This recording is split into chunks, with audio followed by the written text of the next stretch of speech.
বাংলাদেশ তো mega development নির্ভর না, বাংলাদেশ একটা অনুন্নত প্রান্তিক রাষ্ট্র। এখানে ব্যবসা করতেছে কর্পোরেট পুঁজি। আপনি যে মেগা প্রজেক্ট থেকে বাংলাদেশের জনগণ উপকৃত হচ্ছে, উপকৃত করা হচ্ছে। বাংলাদেশ একটা কাঁটা তারের বেড়ার মধ্যে সস্তা শ্রম সরবরাহের কারখানা। এই বাস্তবতা আমরা ফিরে আসি আগে, যে বাংলাদেশ কাঁটা তার দিয়ে ঘেরা এবং এখানে বিপজ্জনক 17 কোটি লোক বাস করে, যারা সস্তা শ্রমিক, কম দামে এরা আন্তর্জাতিক বাজারে বেচা বিক্রি হয়। তাদের যে কারখানায় তারা আছে, পোশাক তৈরি কারখানায় হোক বা যেখানে যায়, তারা অত্যন্ত সস্তা দামে তাদেরকে কেনা যায়।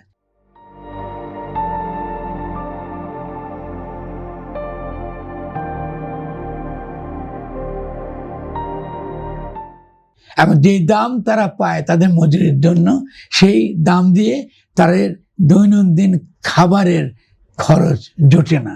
তারা যে একটা আশ্রয় বাড়ি থাকবে, একটা সভ্যভাবে থাকবে, কুকুর বিড়ালও যেভাবে থাকে, এরকম একটা জীবনও তাদের নেই। তো এটা কিসের মেগা প্রজেক্টের কথা বলছেন আপনি? এটা কিসের মেগা প্রজেক্ট? এই মেগা প্রজেক্ট রাষ্ট্রকে ভাঙতে হবে। প্রথম কাজ হলো যে মেগা প্রজেক্ট ভাঙা, যেটা জনগণের কোনো উপকারে আসে না। তাহলে প্রথম কাজ হচ্ছে আমাকে কৃষিকে পুনর্গঠন করা। প্রথম কাজ হচ্ছে আমার ইন্ডাস্ট্রি, এই যে সস্তা শ্রম শোষণ করবার দর্জির কারখানা, এটাকে ইন্ডাস্ট্রি বলা বন্ধ করা।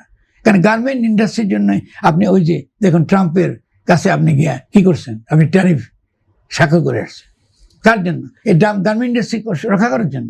তো গার্মেন্ট আলাদা কি সুবিধা পায় না? আমরা কি পায়? এক্সপোর্টের জন্য আবার টাকা। এই চুক্তিকে আপনার মূল্যায়ন কি? Definitely negative. কিন্তু এই চুক্তির তো কারণ ছিল আমরা যে উন্নয়ন ব্যবস্থা টিকে রেখেছি তার জন্য। কেউ বলছেন যে যুক্তরাষ্ট্রের সঙ্গে এই চুক্তি আমাদের গোলামের চুক্তি, আপনি কি তাই মনে করি? কিন্তু তারা ভুল, তারা মিথ্যু বলতেছে। আমি কোথায় মিথ্যু? তারা এটা অর্ধেক বলে, বাকি অর্ধেক বলে না। বাকি অর্ধেক যেটা আমি বলছি, যে আপনি যে ডেফিনেটলি গোলামের চুক্তি, কিন্তু এই গোলামের চুক্তি বাংলাদেশ কেন করতে বাধ্য হলো? কারণ আপনি গার্মেন্ট ইন্ডাস্ট্রি টিকে রাখতে চান, আর তো কোনো কারণ নেই। আপনি কেন ট্যারিফ চান যে বাংলাদেশে ট্যারিফ আরোপিত না হোক? তাহলে কাদেরকে আপনি বাঁচাচ্ছেন বাংলাদেশে? ওই যারা পার্লামেন্টে গেছে এখন, এই 60 জনকে 65 জন, এদের স্বার্থ রক্ষা করার জন্য তো আপনি এই কাজটা করেছেন। তো এর সঙ্গে বাংলাদেশের জনগণের স্বার্থটা কোথায় লুকায়িত রয়েছে? ফলে যারা ট্রাম্পের চুক্তির সমালোচনা করছে, বিশেষত বামপন্থী, দেখতে পাচ্ছি আমি, পড়ি তাদের লেখা, খোঁজখবর নেই। তো আপনারা ইন্ডিয়ার সঙ্গে চুক্তি নিয়ে কথা বলেন না কেন? ইন্ডিয়ার সঙ্গে চুক্তি কি ভালো? ইন্ডিয়ার সঙ্গে চুক্তি আছে আমাদের।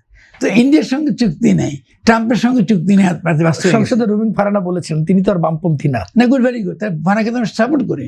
এতে তো ফারানার পক্ষে লোকে ভোট দিয়েছে, বিএনপিতে তাকে দমন করতে পারেনি। আপনি যখন সহি কথা বলবেন, লোকে আপনার পক্ষে দাঁড়াবে। আমি শুধু তাই নয়, আমি রুবিনকে পছন্দ করি। কেন? কারণ ওই যে মাদারে গিয়ে খুব সুন্দর একটা কথা বলেছে সে, যে মাদারে ওয়াজও হবে, গানও হবে, সবই হবে। বলে আমার এলাকায় আপনি এরকম বিরোধ করতে পারবেন না, দাঙ্গা করতে পারবেন। তো সে ইজ অ্যাবসলিউটলি রাইট, সে সঠিক কথা বলেছে।